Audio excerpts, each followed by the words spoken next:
Good to welcome everyone. Anybody want to take credit for the weather? Thank you, whoever arranged it. It's absolutely gorgeous, and the flowering trees around town are stunning. They really popped. So it is a wonderful time. We have a number of announcements for today, but we want to begin with a public, I guess, launch of a new website that a number of local organizations have been working to pull together, and it's being done in conjunction with folks in California and around the country. It's focused on really a wide-ranging set of data and measurement sources for how our community conditions and goals can be defined. There's been a conversation probably over 12 to 15 months about various needs for social service agencies, our hospitals, local government, and others to have access in a more timely way to data that we can all use. And so Jerry Courtney from the Lima Family YMCA and is here as the chair of this conversation that has led to this. Tom Mazer is here as head of the Regional Planning Commission, who is really involved from the standpoint of the nuts and bolts of managing this locally. And then we do have some guests with us online via the phone and the internet to share information as well. So Jerry, why don't you come up and provide us with some additional background.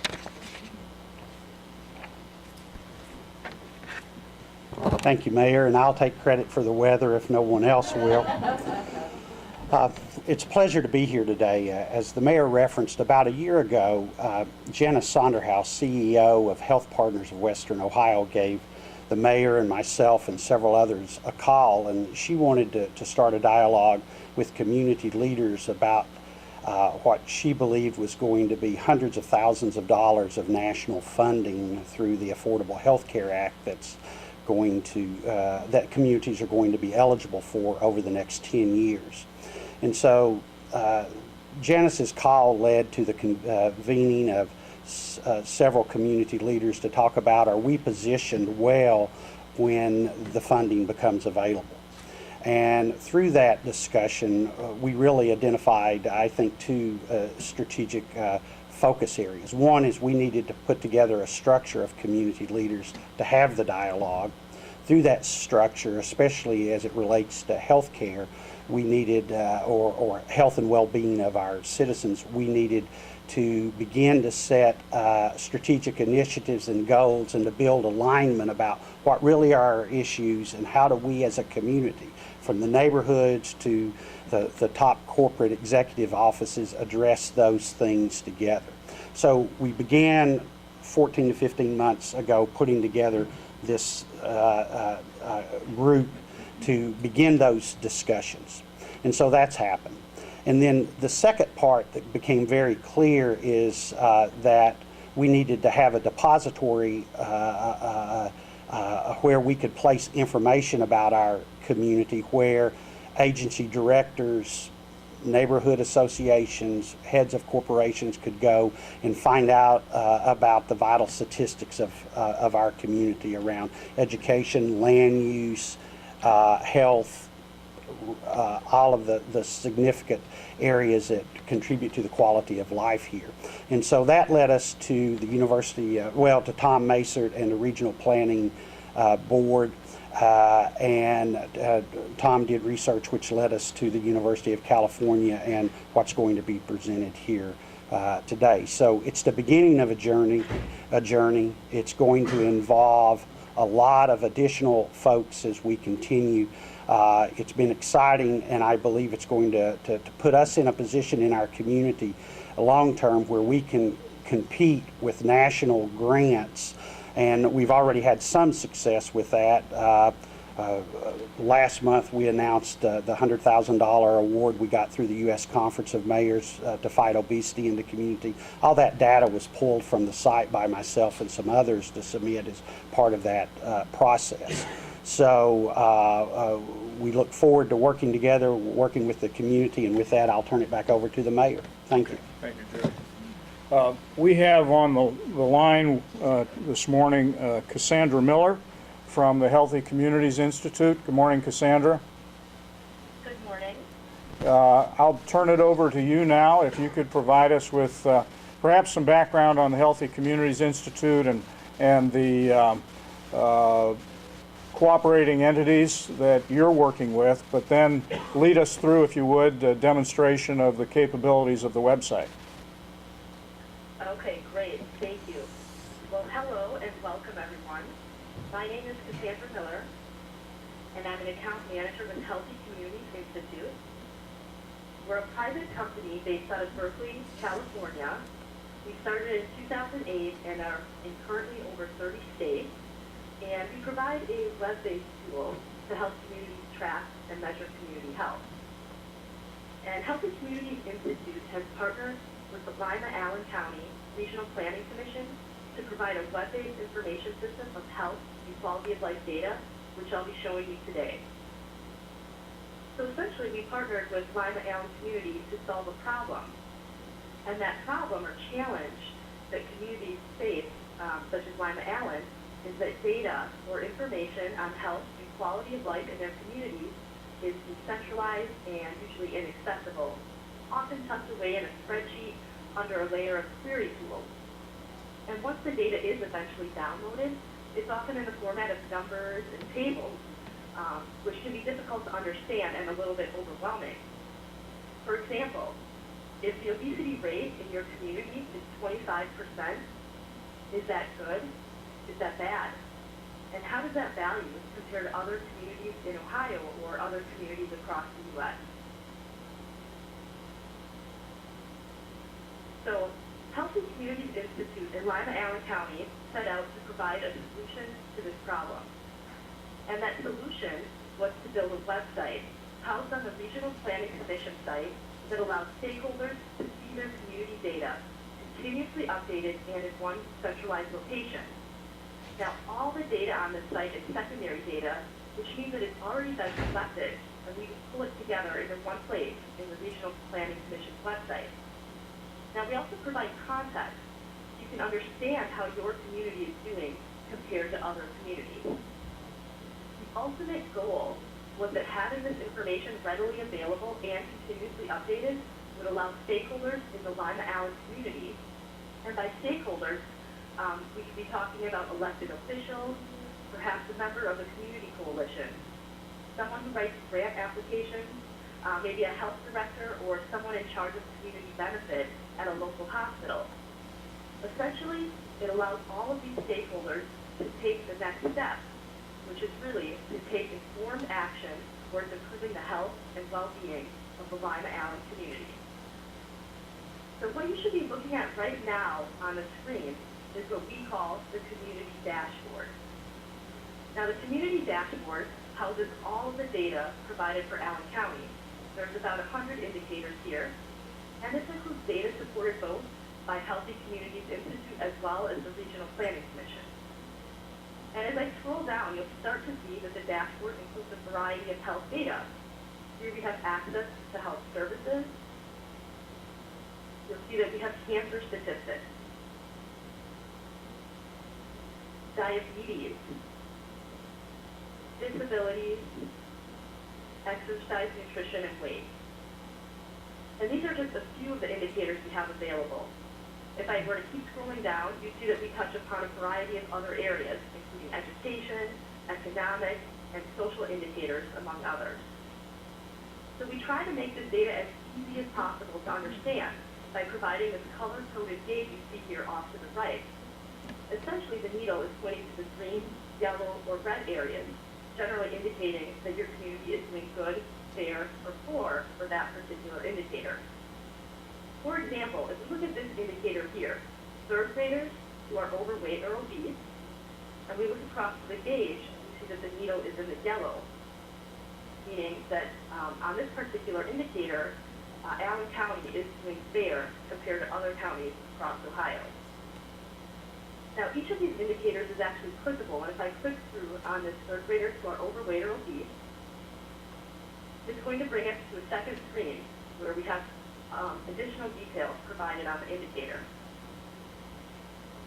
Now, as I wait for this to load, you'll see here that the value is 39.3% of third graders who are overweight or obese in Allen County. And again, if you look at the needle, you see it's in the yellow. The data is from 2009 to 2010, and as new data becomes available, this value will be updated. If I scroll down here, you can also see that we provide additional details, including the source of the data. And in this particular case, this data came from the Ohio Department of Health. So in addition to using the community dashboard to navigate through all the data, we can also use the left-hand navigation menu. Now we know that health comprises much, much more than being disease-free. And having a healthy community is about having access to parks and access to walking paths. It's about having a vibrant economy and having educated citizens who contribute to the local economy. For example, let's move on over to education, and we'll take a look at the high school graduation rate.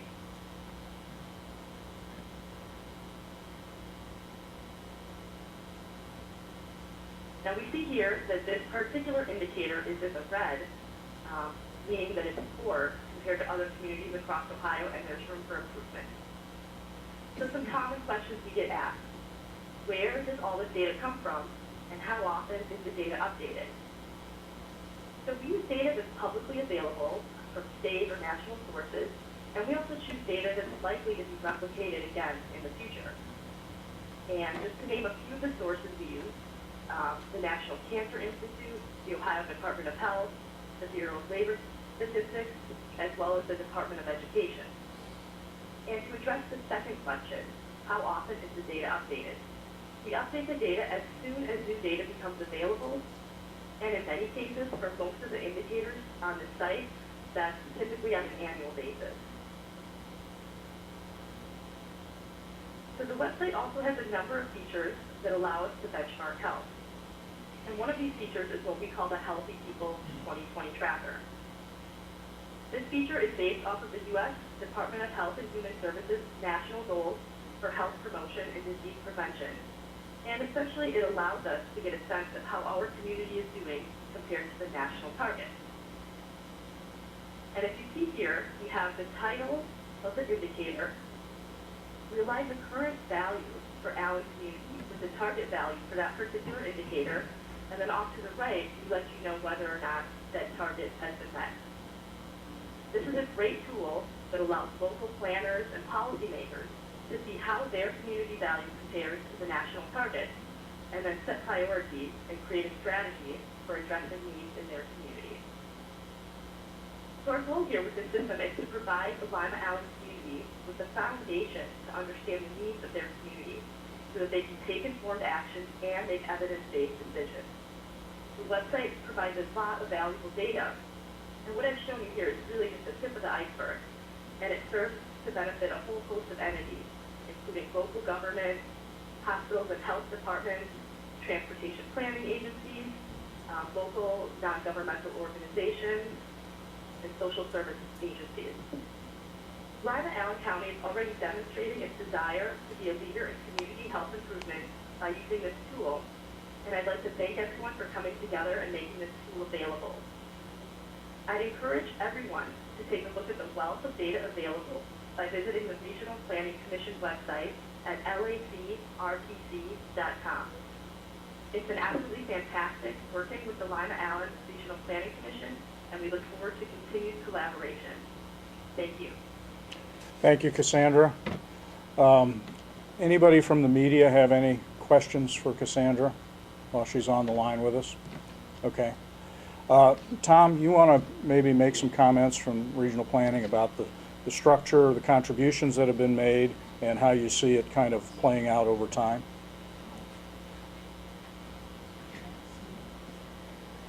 Thank you, Cassandra, and thank you, Mayor. Thank you, Jerry. Thank you, Marlene.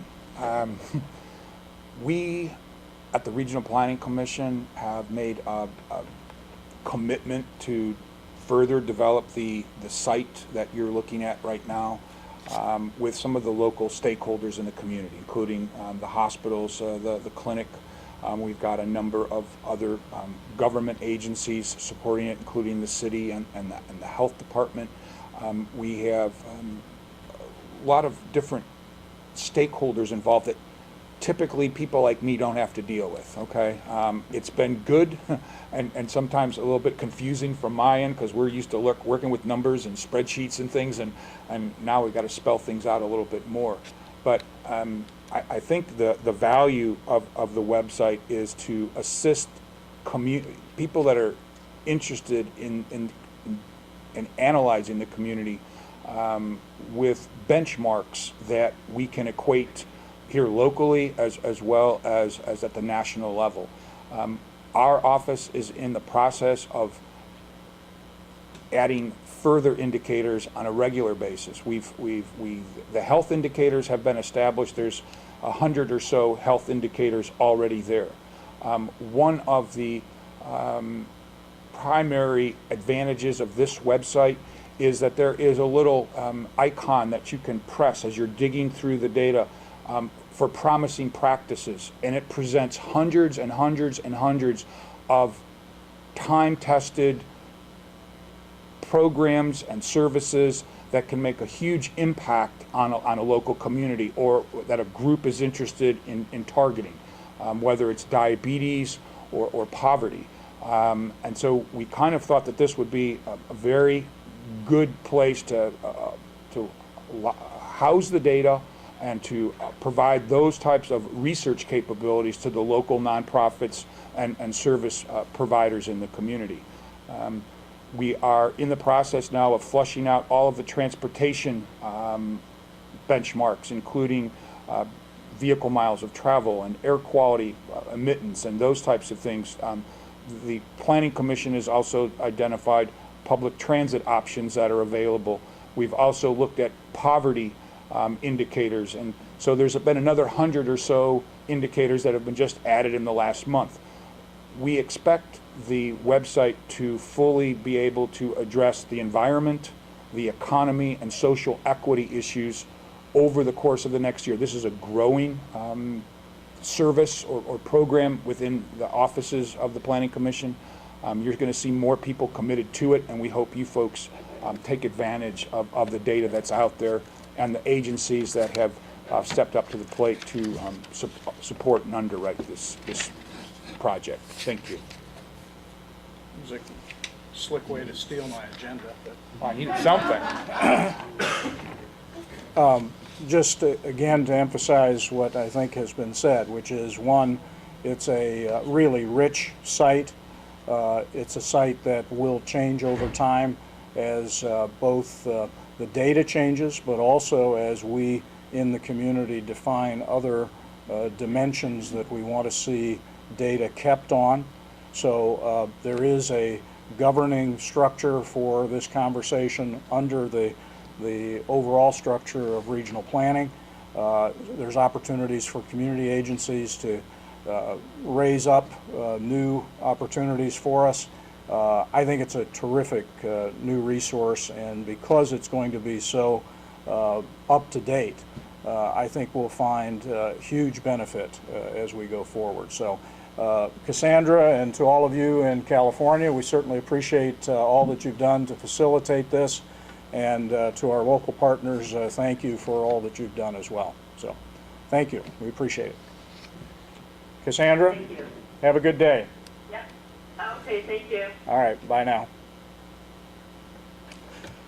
Also this morning, moving on to other topics, we have Connie Horning here from LACNIP with information about the upcoming International Expo. Would my committee please come up, and Keiko, Sandra, if you'd like to. June, come on. Connie, Nell, Shaquila.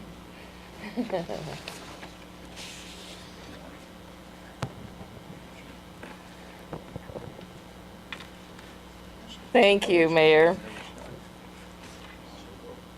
LACNIP's president, Nell Lester, and Connie Dersham, the neighborhood specialist, have been working so hard behind the scenes that they've made this year's International Expo really easy on me and a joy to help coordinate.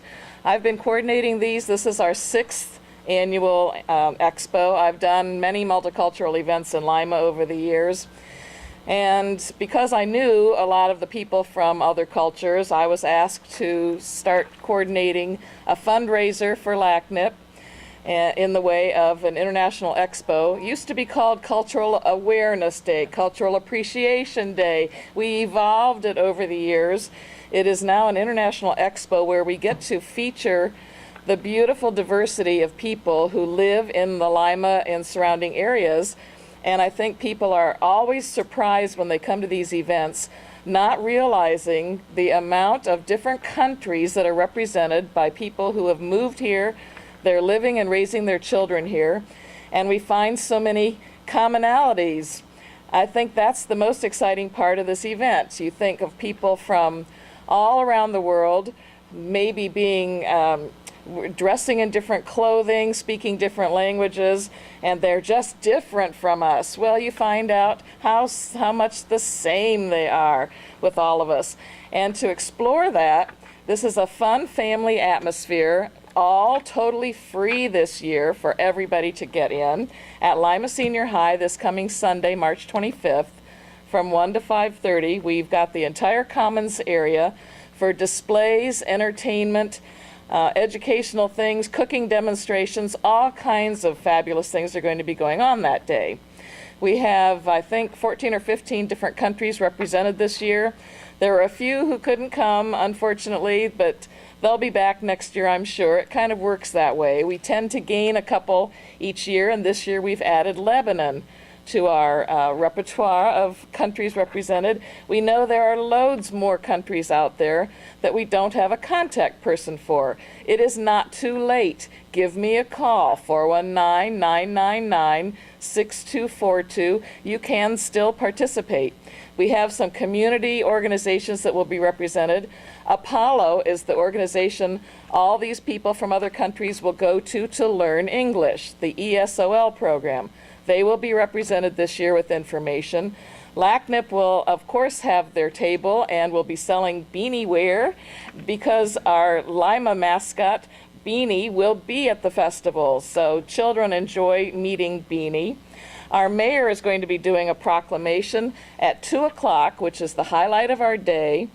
And this year's event is called a Parade of Nations, and that's what you will see. The beautiful people from around the world will be coming onto the stage, telling you their names, their countries, where they're located, what their clothing is all about, a couple of interesting things about their country that you might like to explore if you go to their countries.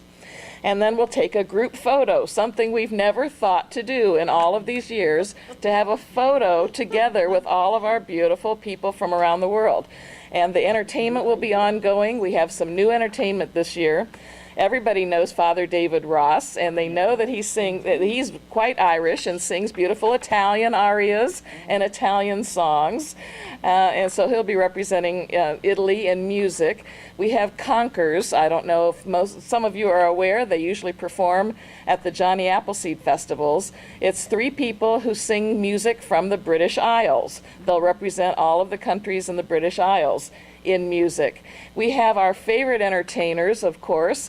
The Philippine young people will be dancing, the bamboo pole dancing, where you try not to get your ankles snapped in the poles, bench dancing, and they have some young people who do fabulous break dancing. And we also have, Priti Patel from India will be dancing, as she generally does. LCC is always represented with their German club dancers, the Lima Deutschen Tanzverein. You can see them at Old Barn Out Back occasionally. Well, they always perform for us. and so do the Bravo dancers, the Italian French club from LCC. They will be teaching all of you some of their folk dances during the day. And if you learn a couple of simple folk dances, you get to come up on stage when they're performing and join with them. And we thought that would be a lot of fun. We have our favorite African storyteller, Pat LeBove, who will be with us this year, telling fantastic tales that will engage the adults as well as the children. And then we have some cooking demonstrations. And one of our displayers who has been with us for, this is her 3rd year, Summer Al-Hashim, wants to tell you a little bit about what she's going to be doing in her booth. Summer. Okay, thank you. I'm sorry. Sorry to be late. My name is Summer Al-Hashim. I am a co-teacher at Blaka right now. I'm going to be at Lac Nips next week, next Sunday, God willing. I'm going to bring all the cultural and traditional gowns, headscarves, antiques, demonstrations, displays. I'm going to have some samples of food. I'm going to make hummus, grape leaves, also spinach pie. And I will, this may be the first time I'm gonna do it. After I make my bread, I will put like some samples of things I'm gonna demonstrate it in front of my table to show what kind of ingredients that we usually use, especially in breakfast, like extra virgin olive oil in a bowl, and how we mix vinegar and lemon juice, zait and zatar, that is the traditional breakfast in our culture, and this is every day that we make. Let the people like get samples and eat and try it. Some of things that, like natural or remedies that we use, if it's kind of natural nutritions, and curing things like tahini and honey, like very original, or what we call it, like natural honey. We mix it together. This is good for your chest. If you have bronchitis or anything, we eat it and you feel well. So these things that it's natural, curing, and good to your health. This one thing that I want to do this time, because many people ask me, how do you make hummus? Because it's very famous and people will ask me about that every time. And I'll give them the ingredient. I have some, like small cards to show them, the ingredients and the recipe. But this time I want to make it alive. Like, yeah, it's there, they can taste it, but I will show it to them in life, like the hummus, how I grind it, mix it, put the tahini with lemon juice, and then how I demonstrate it, put some salt and olive oil. In this way, they can see it in life, and they may like this thing. I actually have the trifolds to show the map of Jordan and the area in there, because so many people ask me, okay, where is Jordan? Where is Kuwait? So it's there. They can see it in life. They can show it. There is like some little bit of information about the region in there. So this is pretty much what I'm going to demonstrate. Thank you. And our favorite displayer, Keiko Han, is here, and she'll tell you a little bit about what you'll see in the Japan booth. Just a little. Your calligraphy, maybe. Okay. Hi, my name is Keiko Han. I'm from Japan. And Japan, of course, is well known for the Fujisan and cherry blossom, land of rising sun.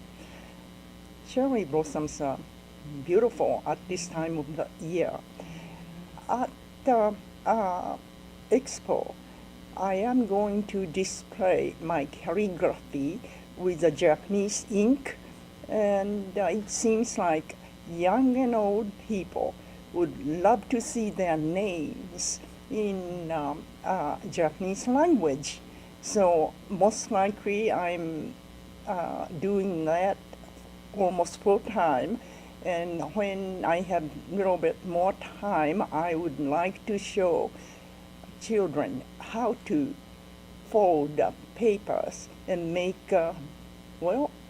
birds, frogs, most likely jumping frogs, because little kids like to make this simple frog and just make it jump. And maybe a windmill, origami, and stick it on eraser of the pencil because they can swing like this and just make a movement. And children likes movements. And anyhow, we're supposed to serve some Japanese rice crackers, and it's not fattening. And and Sandra here is going to have a lot of Japanese display item. I think she's. No, are you going to do the tea and